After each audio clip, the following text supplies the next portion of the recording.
on Clubhouse, we be on these Yeah. platforms, Facebook, and people be, you know what I mean, on the slide trying to get at me about this, you know what I mean?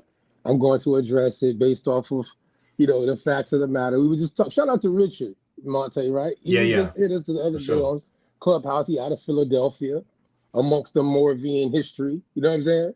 He amongst all that history out there. So I would be wrong if I would not state African Methodist Church. You know what I'm saying?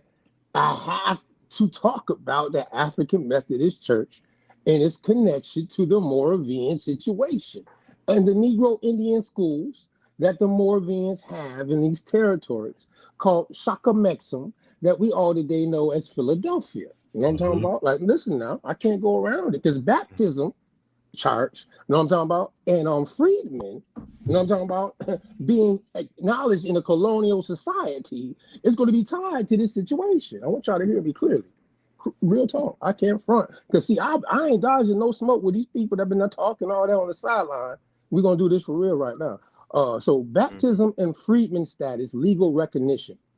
In later decades, 1800s, many American Indian descendants of Moravian converts were not classified as Indian under U.S. law, instead labeled as free people of color or freedmen in censuses and state records, especially when mixed with African or Moorish descent.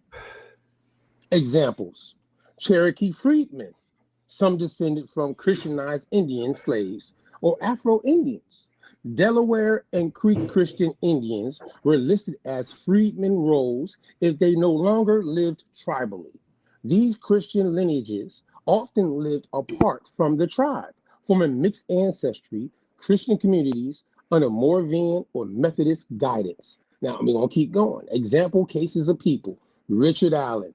Richard Allen, the founder of the AME Church, connected to the Moravian Quaker background, was educated and influenced in Indian Negro religious schools, later founded his own church among freedmen. Spring Place Mission, Cherokee Territory, Moravian mission to the Cherokee Nation in Georgia. Some baptized Cherokee and Afro-Cherokee converts later became part of freedmen communities after Indian removal. Bethlehem, Pennsylvania, Wachovia, North Carolina, Moravian towns. Connect them dots, bro. Yeah, make them know. Moravian towns that registered both Black and Indian baptisms.